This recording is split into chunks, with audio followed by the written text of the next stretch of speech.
Good afternoon, everybody, and welcome to today's webinar, Vivacity Membership Webinar, where we'll be going through standards 1.3, 1.13, 1.14, 1.15, 1.16, 17, 18, 19, and 20. Basically, what we'll be focusing on today is trainers and assessors, and also individuals who are working under supervision of a trainer assessor. Hi, Sir John. Thank you for your message. Okay, this webinar forms part of your continuous improvement process under Standard 2.2. Following this webinar, you should hold your monthly quality and compliance meeting and include in your minutes that you attended this webinar and what you have learnt. So basically, you should review the policies and procedures for these standards within the Q&C manual and identify, are you doing this? If you are not doing this, why aren't you doing this? Why aren't you following these policies and procedures? And if you are, is it just a matter of you need to get everything up to date? So welcome, everybody. I've got a few highs there in the side. Hi, Angie and Karen and Stanley. Thank you. Welcome on board for our webinar. So as per the policies and procedures, you should, if you identify any opportunities for improvement, then you should update your register and actually do an opportunity for improvement form and identify any improvements that you need to put into place. You should also review any relevant documentation that relates to this policy and procedure. We're going to actually have a look at the Q&C manual today, the Quality and Compliance Manual. And in the Quality and Compliance manual, under each standard, you'll see that we have a strategy, a policy and procedure, and then there's the evidence that supports that. That's the documentation you should review with this policy and procedure. Okay.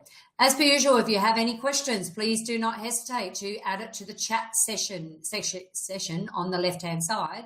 I will answer questions as I go along. I prefer it if you ask questions because it makes this a lot more interactive, a lot more interesting.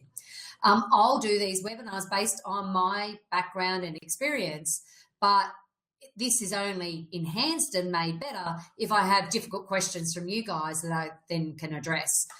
So let's on to today. So the standards we're going to be looking at today are around trainers and assessors. The top non-compliances when you go to audit is standard 1.8, which is assessment tools. The second highest is trainers and assessors. So these are really important standards to make sure that not only are you following the policies and procedures, but that you have sufficient staff matrix in place, sufficient trainers and assessors that actually meet the requirements of the qualification that they're going to be delivering, but also that they hold the relevant qualifications and have the relevant experience. So it's really important that the information that you put into your staff matrix really clearly defines what is the skills and knowledge that your trainer and assessor actually has. The purpose of the staff matrix is we use it for initial registration for audit, but it's also a document that you use to ensure that your trainers and assessors are compliant to start with, but also to ensure that we have the relevant skills and knowledge so that you have the right trainers and assessors in place. So your staff matrix should be updated at least annually for each trainer or assessor on your file. So these standards that we'll be reviewing, so standard 1.13 is in addition to the requirements of the clauses below, the RTO's training and assessment is delivered by people who have the qualifications required. So they have vocational competencies at least to the level being delivered and assessed. So that means they hold the qualification that they're going to be delivering or higher, a qualification higher than the one that they're actually delivering. Or, and on top of that, have relevant skills and knowledge against the performance criteria of each unit of competency that they are delivering. Now, sometimes you might have trainers and assessors who only deliver certain units, and then you'll have other trainers and assessors who deliver other units. As long as you can do that, that's not a problem for one qualification. Just make sure that what the units that they're delivering is relevant to their skills and knowledge and that you map that across in their staff matrix.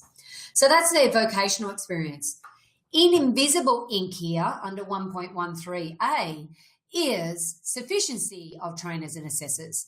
And this comes under rules of evidence and principles assessment, but it also comes under standard 1.3, which is the standard that is under the training and assessment strategies. And the invisible ink is that your trainer or assessor should have a minimum of 3 years experience within the last 3 years. And it should be relevant to the performance criteria of the unit of competency that they are delivering. So it's really important that when you choose a trainer or you have a trainer that is working for you, that you identify that they actually have the skills and knowledge required to deliver each unit of competency within the qualification or a standalone course. And they should have a minimum of 3 years experience within the last 3 years. So that means if they had commenced working in the industry 10 years ago, but they stopped working in the industry 7 years ago, they could be on the cusp of that relevant 3 years experience. So you need to make sure that your trainers and assessors are maintaining their currency within their industry. So they're current with the technical tools, the experience and knowledge of within their industry, that they also had hands-on experience utilising the skills and knowledge within that unit of competency that they're delivering within the workplace. It can be as a volunteer. It doesn't have to be paid employment. So as long as they're utilising the skills and knowledge. And as I said, it's in invisible ink, but that's what the auditors are looking for when they come to audit, and it comes under sufficiency of trainers and assessors.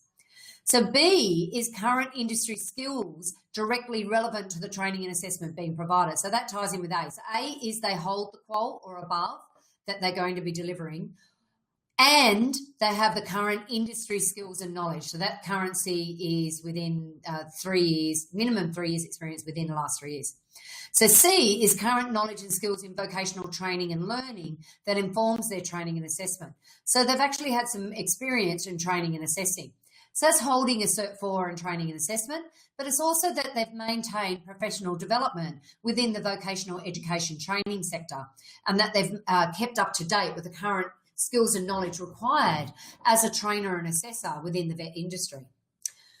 Standard 1.14 is the RTO's training assessment is delivered by persons who hold, so from 1 January 2016, the training and assessment qualification, which is the Cert 4 training assessment, TAE 40116 is the current one.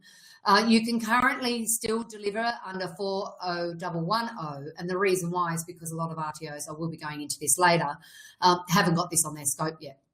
But that's the certificate for in training and assessment is one of the minimum qualifications that they hold. If you have assessors who conduct assessment only, it's a requirement that they hold the assessor skill set as a minimum. You can hold the Cert 4 in training assessment as well, but as a minimum, they have to hold the assessor skill set. 1.16 is the RTO ensures that all trainers and assessors, so this is the RTO's responsibility, is to ensure that all trainers and assessors undertake professional development in their fields of the knowledge and practice of vocational training, learning and assessment, including competency-based training and assessment. So it's the RTO's responsibility to ensure that your trainers and assessors are maintaining the currency within their industry, hold the current qualification, but also hold the certificate for in training and assessment.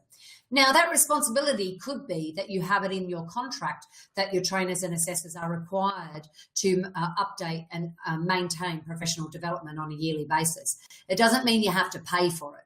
So it depends on your organisation and how your structure is. Some RTOs pay for their professional development for their trainers, particularly if they're employees of the company, whereas if they're contractors, they normally put it in their contract that the trainer and assessor are required to maintain their currency within their industry.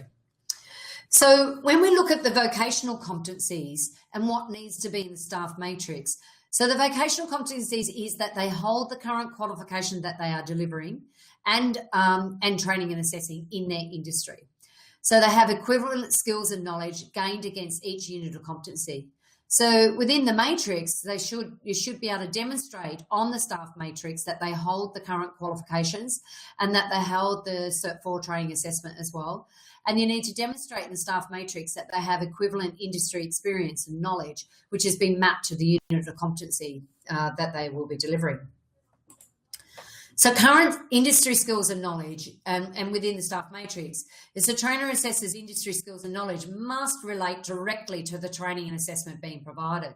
So the best way to do that is to actually look at the unit of competency within the qualification to identify what is it within that unit of competency that the skills and knowledge that they're required to have. So we'll have a look at one today with if you're delivering a TAE unit, for example, we'll actually have a look at what would be the competencies that the trainer should have. So I'm just going to go back. I'm just pulling that open now. We'll have a look at that. So you should have a minimum of 3 years industry experience within the last 3 years. As I stated, that's the invisible inks.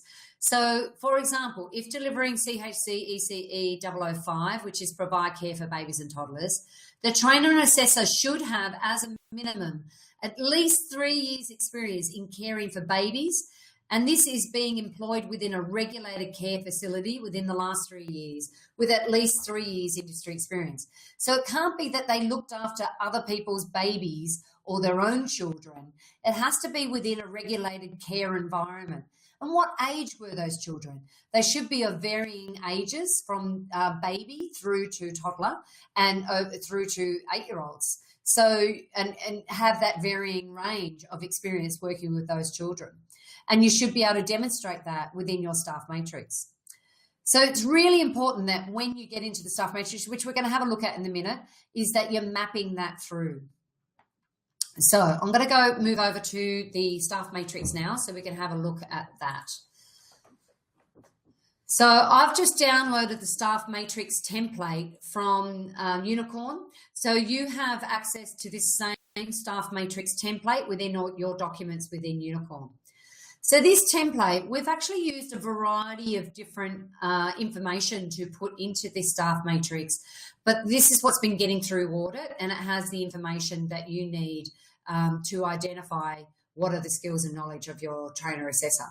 So at the top here, we're just filling in the name of the trainer assessor, and it's the best practice is to actually get your trainer and assessor to fill in this form. So what are they? Are they a trainer assessor doing both? Are they just a trainer? Are they assessor, or are they working under supervision? What type of employment status they are? You should put their contact details in here. In this section here is what it could be the qualification that they're delivering, the full qual, or the single units that they're delivering. And that's what you enter into here. So for example, it could be CHC 30113, certificate 3 in early childhood education and care that you could place in there. So it could be something like that, or it could be TLI. Trying to remember my training packages now. BSB, COM 301. So that's a communication unit. So you could just have it as a unit as well, or the full qual. And I can't remember the single unit at the moment. I'm not doing enough business quals at the moment. Your trainer assessor should at the end sign this, and this is to verify that the information on this staff matrix is true and correct. So it's like a stat deck that they're signing to state that all the information that they've included in the staff matrix is actually true and correct information, and that they haven't lied, basically. And you can actually use this against them if you have discovered that there is information that they've placed in there that is not true. So whether it is you fill in this staff matrix or you get the trainer assessor to fill it in, either way, you should get your trainer assessor to sign this to say that this is a true and correct information, or the information is true and correct. In section 2, we're just adding what quals do they hold. So this is their training and assessment qual. So if they should hold the Cert 4 in training and assessment.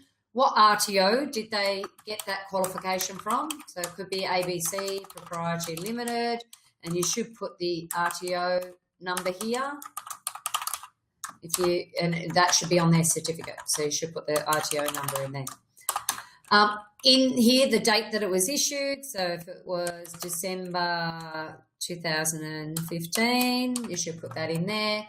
And this verification method is how did you verify this qualification? So there's a range of different ways you can verify, and they include ringing the RTO, going on to training.gov.au. So we've actually got here, so trainers, assessors, okay, qualifications are being verified as per the policy and procedure within Q&C manual under standard 1.13.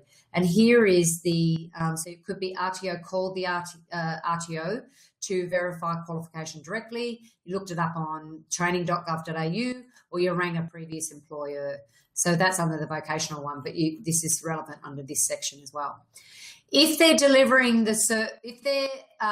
delivering any training, they should have a minimum, the Cert 4 in training assessment.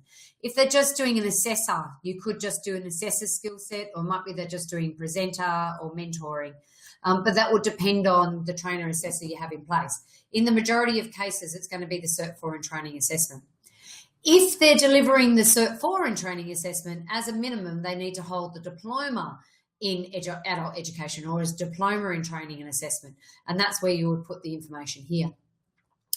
Then in the signature here, this should be the signature of the person who verified the qualification. So the one that went on to TGA, looked it up, the one that rang for the referees, the one that checked with the actual RTO, and then the date here, and then there should be a copy on the file. So that's basically what you should have under the training and assessment competence. Then we move to the vocational competence. So it should be the qualification that they're going to be delivering, or the relevant units of competencies. Where did they get the qualification from, for what was the RTO name? And it should be RTO ID in here as well. The date the certificate was issued, and once again, how you verified the qualification. So did you ring the RTO? Did you check on TGA? Did you ring a reference? Now, this could be down to unit level.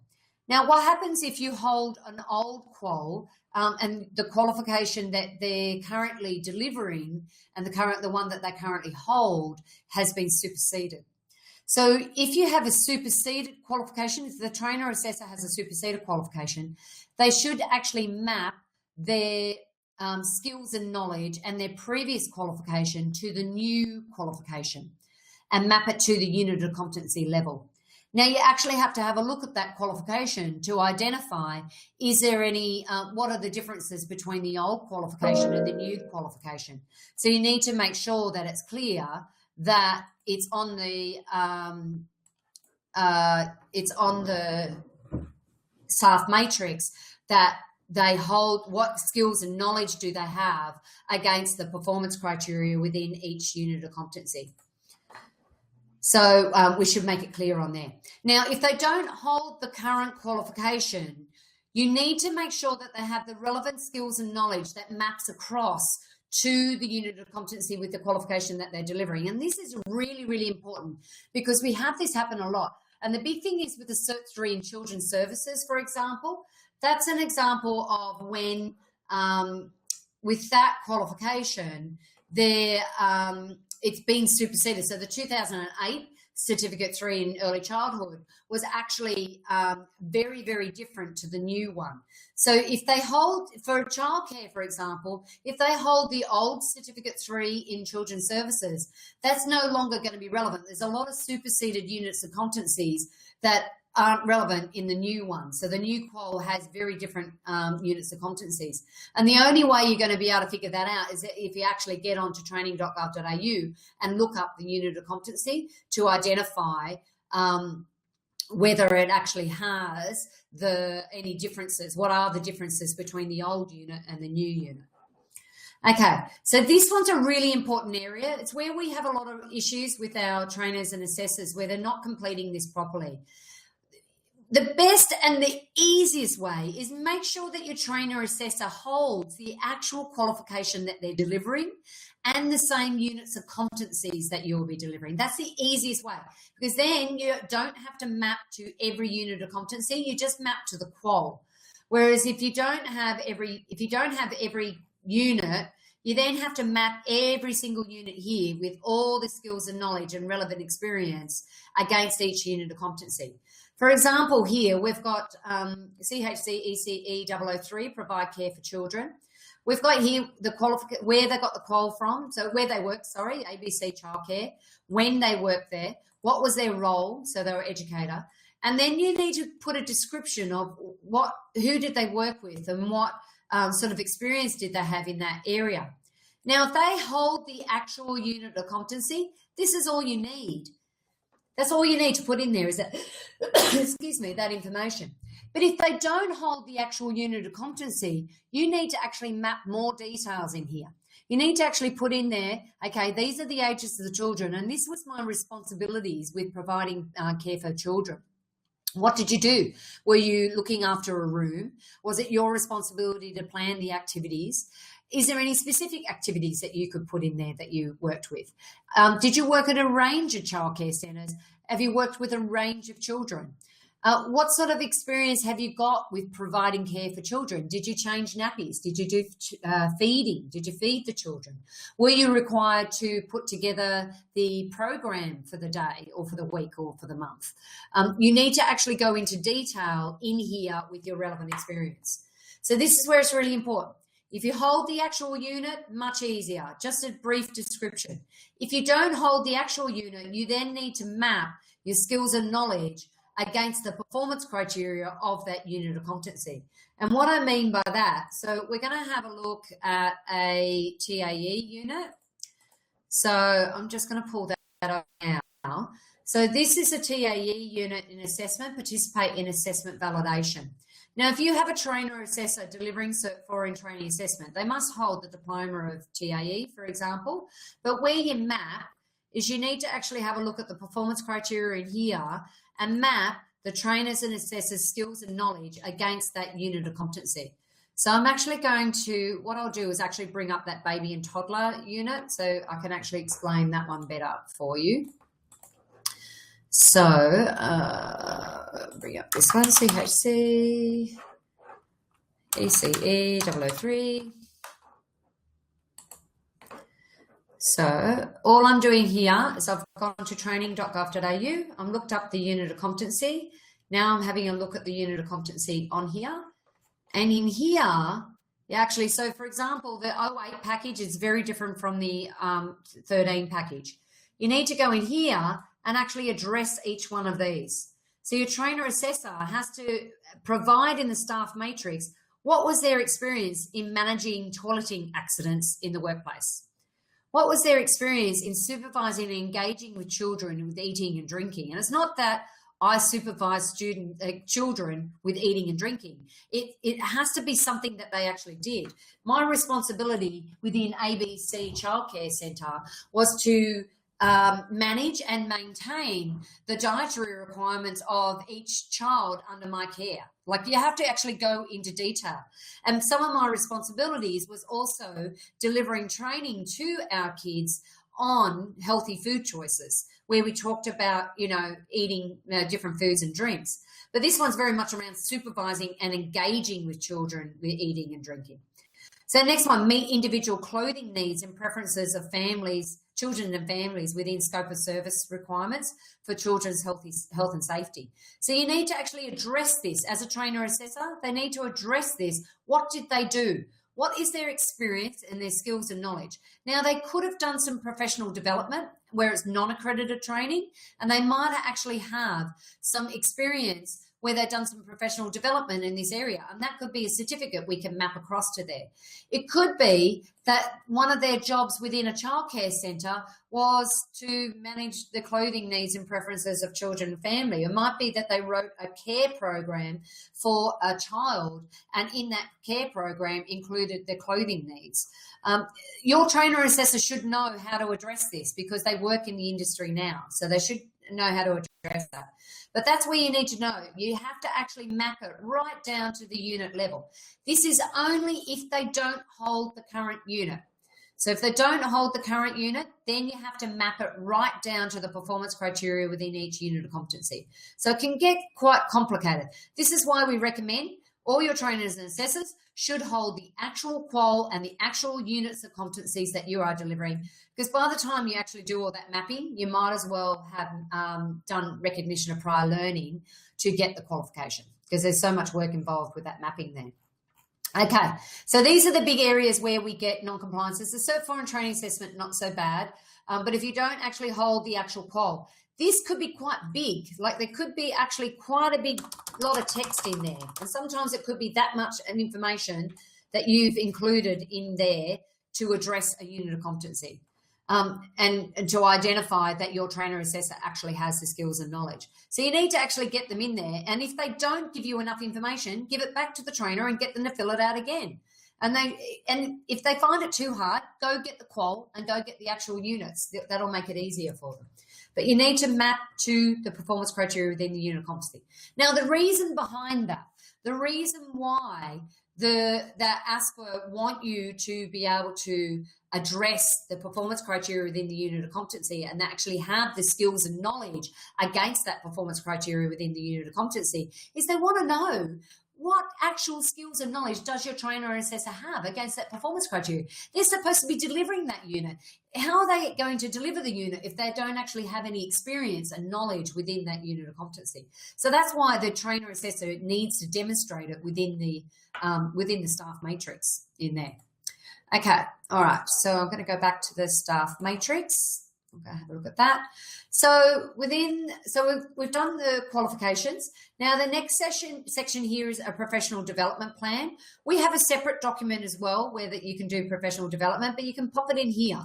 So this is where you sit with your trainer or you have expectations with your trainer where you say, okay, as a minimum, you need to attend 2 vet-based webinars this year within the next 12 months. You need to attend at least 1 vet conference or a workshop within the next year. Attend a minimum of 1 vocational. So this is something in their sector that they're delivering training and assessment. They've actually gone to a workshop or a conference that is relevant to their industry sector. So as the RTO, you should be identifying what professional development should they be doing. Now, our webinars, this webinar here, would count as one of these 2 vet-based webinars. So if you did one of these every month, you're actually doing really well with maintaining your professional development in the vet sector. So that's just the vet sector.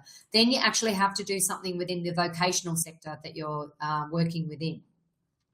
So that's just an example of how you can maintain the professional development activity and put it in there. It's also really important that your trainers and assessors are networking on a regular basis and that they're getting updates from the industry service skills organisations. They're getting updates from training.gov.au. They should be a member of a network or something, and also attended some networking meetings. Now, you don't have to have all of these. This is just an example of a range of different things that you could have in place for your trainers and assessors, and then get them to sign it that they agree that to this professional development plan that you've put together for them. So this is for initial registration, but also every year you should be getting your trainer and assessor to update this staff matrix. So it's really important that you keep that updated. Now, we have a separate log. So this is where you log the actual activities that they've done. So you put their name in there. What activity did they do? So attended a Vivacity membership webinar is one example. You could put today's date in there. What did you learn? What did the trainer assessor learn from that activity or from that webinar that they attended? What are they going to improve? What practices are they going to improve? You should be doing this right now on your PD plan, on your PD log. What did you learn from today? So you've done this webinar today, today's date, and what have you learnt from today? How long did the activity go for? So for today, it's 1 hour. And give a reflection on the impact to your performance. How will this impact you personally or your team or your organisation? And how are you going to improve your practices based on what you've learnt on this webinar? This is just an example of one, is through this webinar, but it could be through a conference or a workshop that they've attended as well. So they should be maintaining this professional development log. And then we also have a separate PD plan. We have incorporated this into the staff matrix now, but you could use this as an option as a separate document if you wanted to. But this is the same one that's also in the staff matrix. So here's the policy and procedure on this standard. So we're looking at 1.13 to 1.16. So they've actually got to hold the qual. So you should be going into the Q&C manual. So you're looking at from page 60. And actually have a look. There's also, I've got in there the recruitment process for recruiting a trainer or assessor and what should be, how should you recruit it? And these are all the relevant forms that should be on your staff file for that trainer or assessor and what information you should keep there. And we've even got a process for advertising for a trainer or assessor and your staff files, how to put them together and doing annual performance reviews. So that should be completing a professional development plan. And here's the professional development one and doing a schedule. Okay, so that's that one. All right, so we'll go back to the slides. Anybody got any questions around the staff matrix and the relevant skills and knowledge that the trainers and assessors should include in this? I know we have a lot of clients who have issues with doing the staff matrix. So if you have any questions, this is your opportunity to throw the question up there now. Okay, so as I stated, the current industry skills and knowledge, it's really important that it's relevant and current to what they're actually, what they're doing now. And your trainers and assessors should maintain currency within their industry by actually working in the workplace. So it could be as a volunteer or it could be as paid employment, but they should be doing something that's maintaining their currency within the industry. So onto the training and assessment qualification. So as you would have known, it was actually a year ago that we got a new Cert 4 training and assessment that came out. Well, here we are a year down the track and there are only 6 RTOs, that was as my check on Friday, who currently hold this qualification on the scope. So the way we can find this out, so I'm just going to show my desktop to you again. So I've been checking this regularly just to see who's got this qualification on the scope. So this is the new Cert 4 training assessment, TAE 40116. If you go down here, you can find delivery, find RTOs who are approved to deliver this qualification. This is a really good way to see who your competition is as well. And you can actually do a search where you can refine it down. So we're still up to 6. So 6 RTOs around Australia have the new Cert 4 training assessment on their scope. Now, this is supposed to be superseded in the next 6 months. There was 18 months for transition and teach out. My crystal ball is telling me that that's not going to happen. With only 6 RTOs with this on their scope, it's not going to happen where we're going to be. I can't see it being superseded yet because there just won't be enough RTOs out there to deliver it. So I know there's apparently there was a newsletter that came out from the minister, not the education, so the commissioner last week. And the commissioner actually stated in his newsletter that there was over 60 applications received to update the Cert 4 and training and assessment on their scope of registration, which is only 5% of all the RTOs around Australia who currently hold the old Cert 4 and training and assessment. So 5% of the RTOs around Australia have applied to put the new TAE on the scope, and only 6 have got it on their scope. So we've got really, really low stats. I can see there being a lot of RTOs who are going to drop the Cert 4 and training assessment from their scope.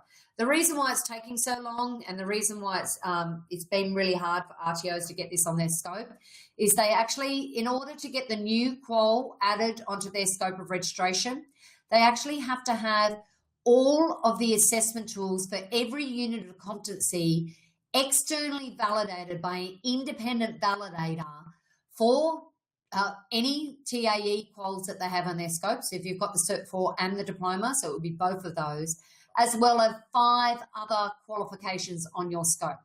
All of the units of competencies within that qualification must be independently validated. So it's actually costing RTOs around about $10,000 to $15,000 to get all this validated so that they can get the new qual on the scope. But the thing is, these RTOs, they're going to corner the market because they're the only ones with it on their scope of registration. And in 6 months' time, they're going to change the requirements because it's transition and teach out at the moment. In 6 months' time, it's going to be a requirement that trainers and assessors must get the new qual on their scope, like the new qual. They've got to hold the new Cert 4 training assessment 40116 in order to deliver training assessment. Now, that's as the legislation stands at the moment, but I can't see that happening. I could see them extending the transition and teach out because it's just, it's such an issue. But the big thing is, as crazy as it is, that in order to get this qual on your scope, you have to go through all this external validation. All you really need to do is all your trainers and assessors need to go out and make sure that they've got the TAE LLN 411, that they hold that, and that they have the TAE ASS 502. If they hold those 2, then when the new qual comes out, all they've got to do is get a recognition of prior learning and credit transfer, and they do a credit transfer and they can get the new qual. So they should hold all the units on the right-hand side here. So they've got the core unit and one elective, but these are the only two that have changed. So the L&N unit is now core. So most trainers and assessors should already hold that. But this Assessor 502 is actually a new, so design and develop assessment tools. It's actually from the diploma level qualifications. So it's not new. So if they hold the diploma, it's highly likely they've got this unit as well. So on your PD plan, all of your trainers and assessors should be doing these 2 units as a minimum within the next 6 months. So they should be upgrading. And I would say in my crystal ball that what they'll do is they'll say, or at a minimum, hold all the units of competencies. But it should be a really easy process. If your trainers and assessors hold those 2 units, they just go to one of these RTOs and get recognition, so get a credit transfer. So it's pretty easy. So that's basically what all your trainers and assessors need to do. Make sure they're holding those 2 extra units and then go out and get a credit transfer and get the new qual. So if you're delivering assessment only, assessors who only conduct assessment, they're only required to hold these assessor units. From my experience, most assessors will hold the whole Cert 4 and training assessment, but as a minimum, they should hold these assessor units. So that includes people who might be doing assessment in the workplace. So it might be supervisors who are conducting assessment in the workplace, but they don't actually deliver any training and assessment. You could have that situation. If you do, they should hold this assessor unit skill set. So they should hold that assessor skill set. So that's one of the standards. So, okay, so this is a question we get asked all the time. How do I verify my trainer's qualifications? So it's pretty simple, really. It's a simple process. What you need to do is get their certificates and actually check on training.gov.au. Is this qualification on this RTO scope of registration during this period that the certificate was issued? So that's one way to check. Firstly, check the RTO is real. Secondly, check that the qualification that they've been issued is on their scope of registration within the time period that the qualification was dated. Now, I'll give you an example of how I discovered a qualification that was non-compliant and also fraudulently changed. So I went to an audit, and this is what will happen with auditors, is that this is what they'll do, and this is why you must verify your qualifications. So I was at an audit with a client, and I was auditing an aged care aged care trainer. So as a trainer assessor delivering aged care. When I had a look at the trainer assessor file, I identified that the trainer assessor had got their Cert 4 training and assessment, and within a week or 2, they were holding so it might have been the other way. So they had their Cert 3 in aged care work, so it's now individual support. They held that qualification. 2 weeks later, they got their Cert 4 training and assessment, and 2 weeks after that, they commenced training this aged care qual. Now, for me, straight away, I was like, they've only just got the aged care qual, then they got the TAE, and now they're teaching. I know as a minimum, if you are working in aged care, you must hold a Cert 3. So how have they got a minimum of 3 years industry experience and currency within the workplace if they haven't held the certificate? Now I've just had an error message come up about my speaker not working properly. Is everybody hearing me? Can anybody say a yes if you are? Yes, cool. Okay, all right. It was just an error message that came up. Cool. Yep, cool. Good. Okay, so I'm glad you can hear. Okay, so as a minimum, I was like, okay, if they just got the qual and now they're out delivering training assessment, how are they getting experience? How do they have the relevant 3 years currency and experience in the industry to deliver this training and assessment in aged care? So I just scratched the surface and I went, this doesn't look right. So then I started digging, and I dig. And this is what auditors do. They scratch the surface and then they go, this doesn't add up. Now I'm going to dig, and I'm going to dig. So then I started digging. So then I got the qual and I actually looked it up on TGA. Guess what I found when I went on to TGA?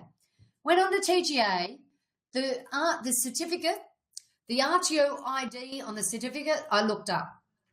For whatever reason, crazy as it seemed for me at the time, is the RTO ID didn't match the name on the certificate of the RTO. They actually had a TAFE RTO ID and a different certificate. It was a private RTO. And I was like, oh, dig. Then I actually found that the RTO. So I then looked up the RTO, and it was a real RTO, but the RTO didn't actually have the qualification on their scope. So not only did they have the wrong RTO ID on there, so they falsified the certificate, they also had the wrong, they also didn't even have the qualification on their scope of registration. So this is what auditors do, is they dig. So how do you have sufficient trainers and assessors if you haven't actually verified their qualifications? So this is the reason why you should verify. So you need to verify the qualifications and the certificates, and that they actually have the current experience in both the vet and the vocational sector. So you need to be checking their resume, looking at position descriptions, checking their referees as well. So are they real trainers and assessors? Do they actually have currency within the workplace? What currency do they have? So you should be doing reference checks of all your trainers and assessors. You should be verifying their professional development, that they actually did go to a conference that was on this date and that it was a real conference. And are they in the associations and networks? So you should be checking those as well. So the way you check is go on to training.gov.au, look up the qual. You can also get their USI number and go on to usi.gov.au and actually verify their qualification on USI, because there's no way to fraudulently change a qualification on usi.gov.au. So you should be checking on there.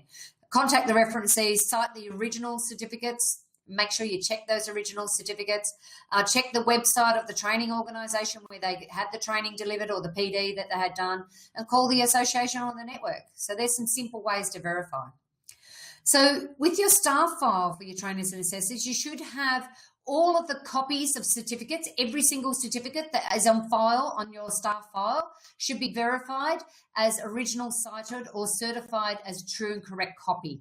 So you should get a stamp that says certified as true and correct copy with a date. That makes it easier. You don't have to. You can just write the words, and anyone in the RTO can do this. It should be a permanent employee should do this of the RTO. But every certificate should be certified as true and correct. You don't have to get it JP certified. It just has to be certified by someone within the RTO. So you don't have to go tracking down JPs. If you can get a JP, great, you can do that as well. You can also get trainers and assessors to get their quals certified before they send them to you. So you get certified copies. The trainer assessor should complete their staff matrix themselves, and that should be kept on the file. Senior management is to confirm and validate the authenticity of the quals. You should be maintaining their professional development register as well. Do performance reviews once a year. And you should induct all your trainers and assessors. So in our documents that we provide you, we have an induction PowerPoint as well that you can use. It's really important when you've got an audit that your staff files are really well organised. Anything that's disorganized when you go to audit is just going to mess it about. And what happens is it pre-frames the auditor that you're disorganized. So make sure that you have a staff file. Like this has come from the policies and procedures manual. So read the policies and procedures under standard 1.13, and it actually tells you how to put the staff file together and what should go on the file. And that includes all this information here.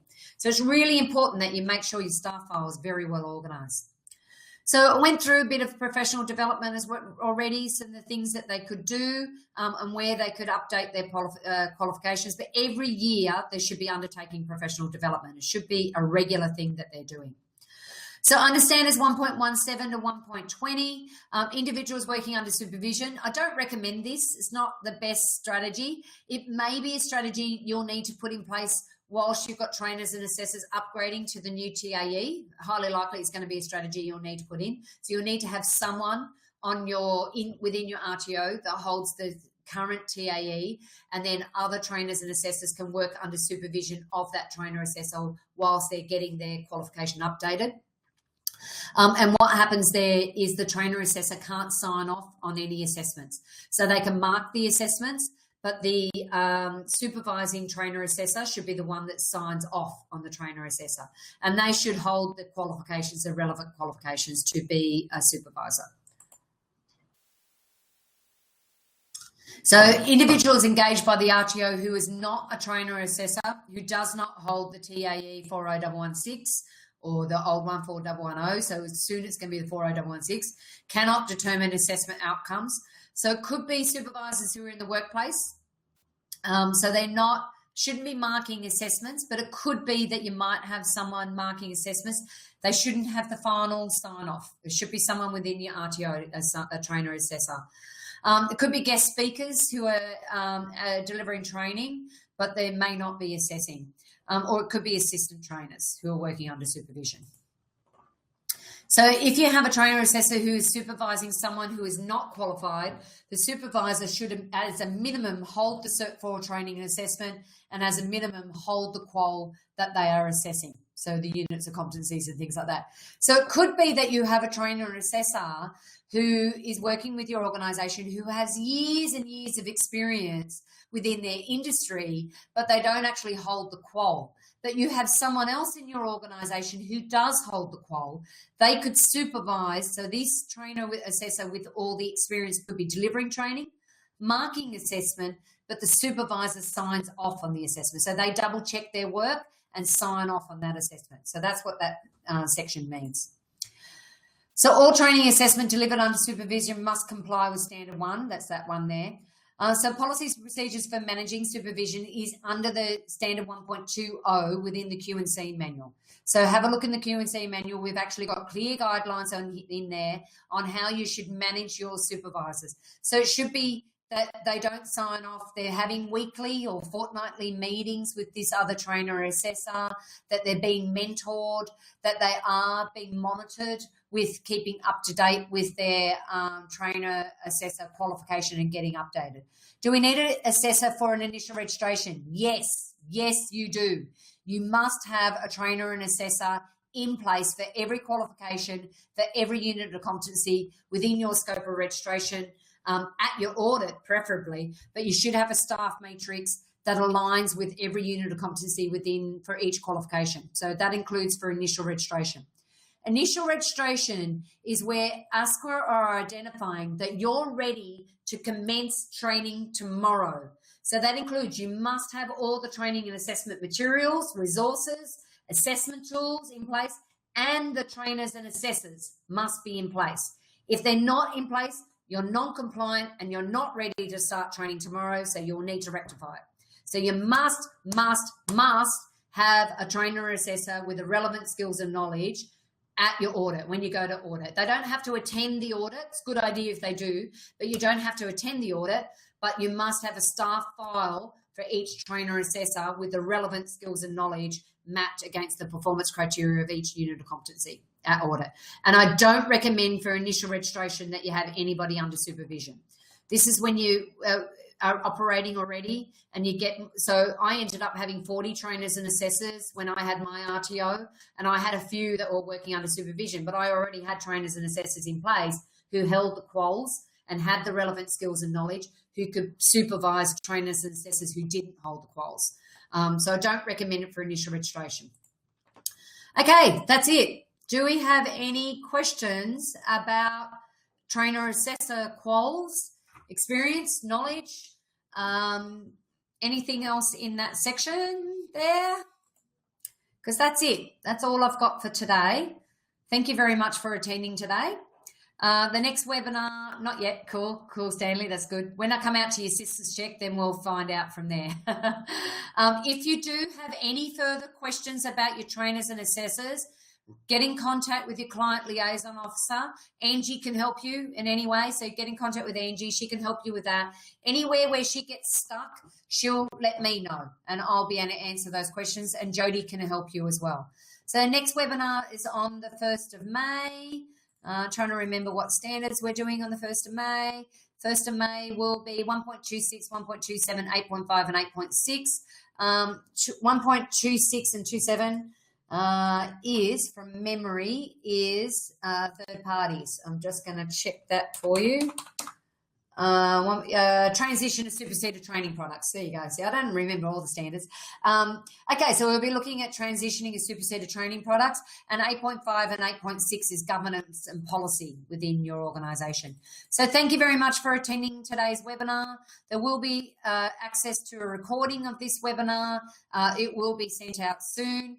You should have also received recently a whole spreadsheet of all the webinars we've had in the last year. If you haven't received that spreadsheet as yet, please get in contact with Jody, Jody at vivacitycoaching.com.au. So that's J-O-D-Y, Jody at vivacitycoaching.com.au. She can get you a copy of the list sent out to you. So there's a list of every single webinar that's on our YouTube channel. Thank you very much for attending today. It was a pleasure having you here today, and I look forward to catching up with you again next month. Thanks, everybody. Bye.